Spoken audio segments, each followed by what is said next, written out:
to Degraman. We are here joining the boys to watch a horror movie, so that's great. Stop your hysterical screaming, you're making my ears ring. I used to think that watching horror movies with a guy would be romantic, but instead of comforting hugs, all I'm getting is made fun of, my poor suffering psyche. After an agonizing experience of watching that film, I head out into the hall while shivering, but as I walk down my door, I think I see something flash in the darkness. Screaming, I run back towards the boys' room. Thankfully, the door is still cracked open, so I rush inside. Do we not know how to knock now? Having caught him in the middle of unbuttoning his shirt, Vincent stares at me incredulously. Listen here, sir. We just watched a horror movie. None of y'all walked me out back to my room. Rude. If this were any other time, I'd have been confused and slightly pleased by the scene, but this is a matter of life and death. I'm scared. There's something out there in the dark. You are the first Kwanzi in all history to be afraid of the dark. Cass will conduct you to your room. Vincent tries pushing me away, but I grab onto his sleeve. No, I'm too scared to be alone in my room.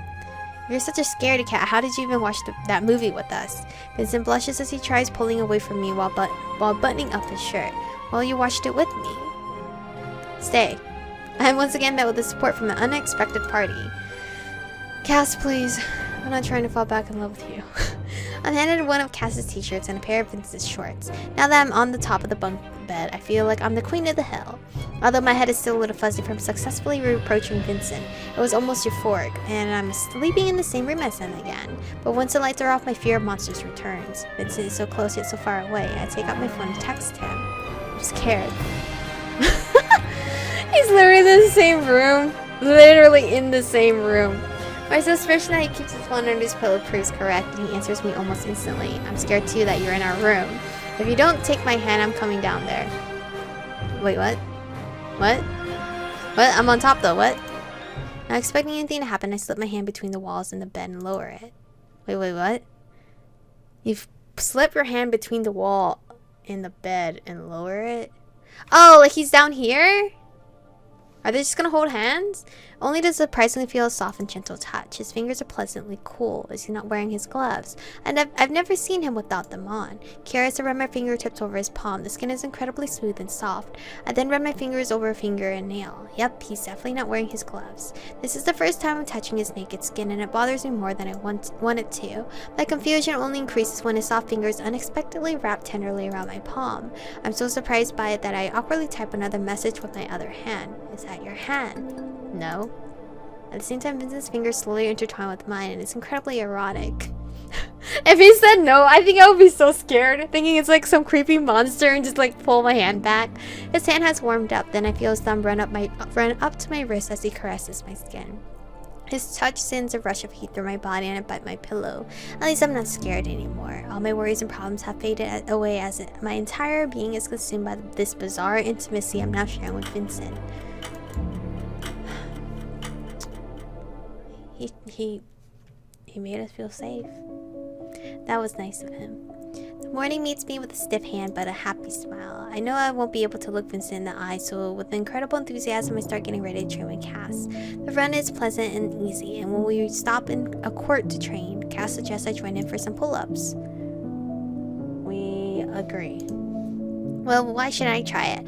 I'll at least know what shape I'm in. I stand at the crossbar, reach up and grab onto it, but I'm unable to do anything more no matter how hard I try.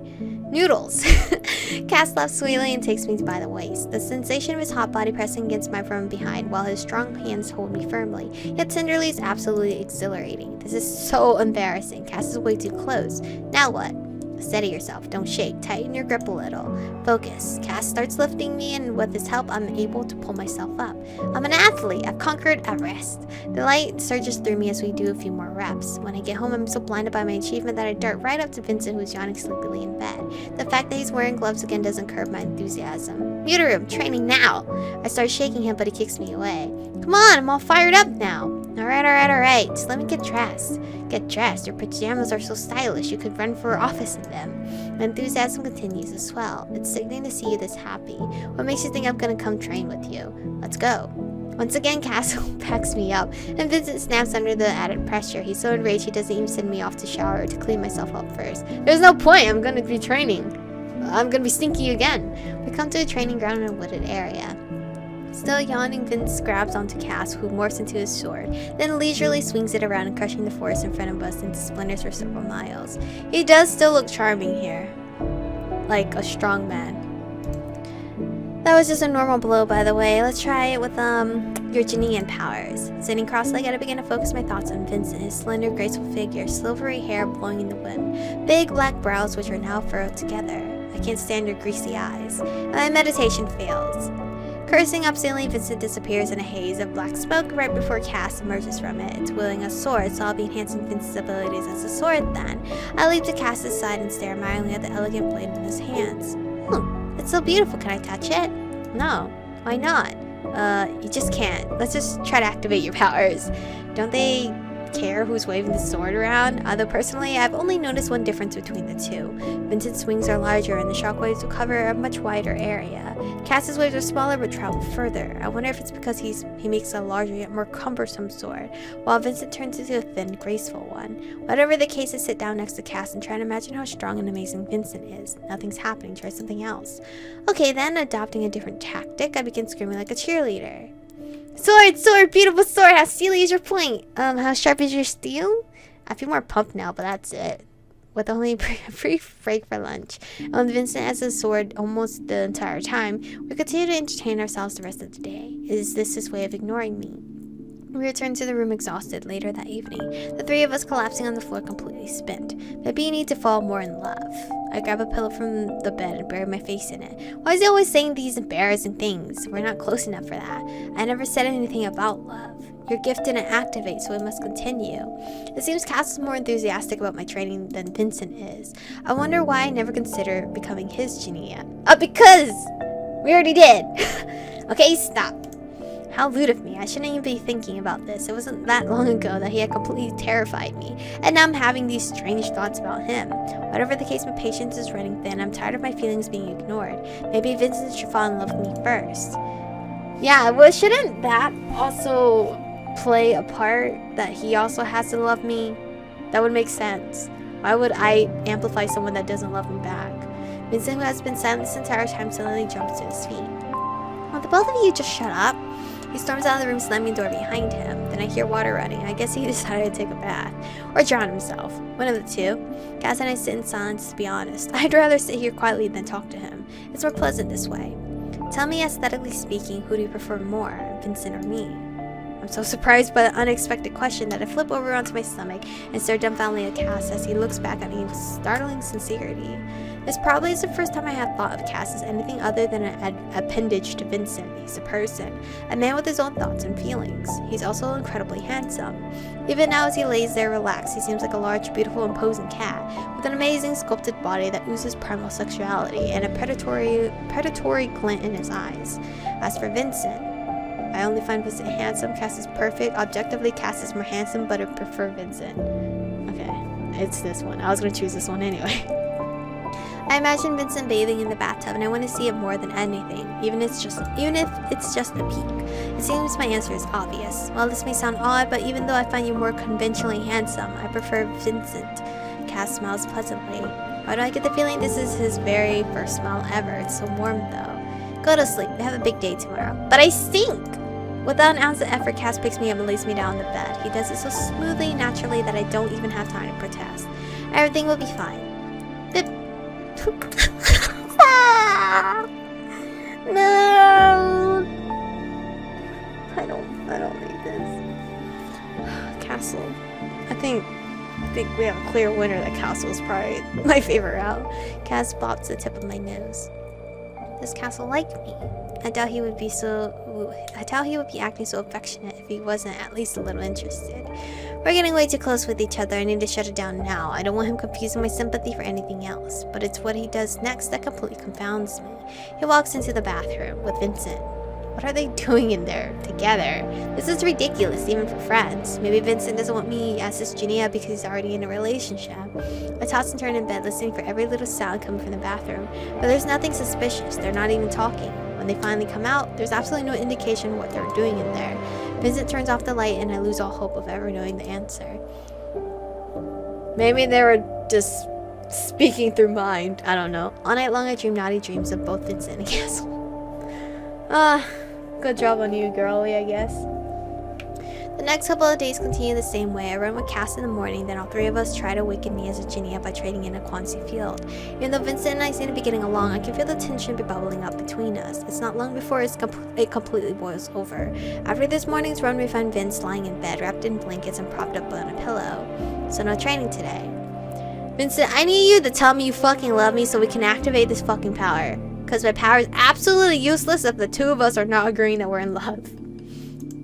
I just don't want you thinking of yourself as my Genia. What about all the work we've done up until now? You need to understand that it's all useless. He then casually covers himself with another blanket. Vincent is indeed a master of avoidance. You know, Ria told me about this lovely cafe that has a huge selection of healthy and delicious food. I thought maybe we could check it out together. Manipulative. Unfortunately for Vincent, the call of his gourmet-loving stomach is stronger than his resistance.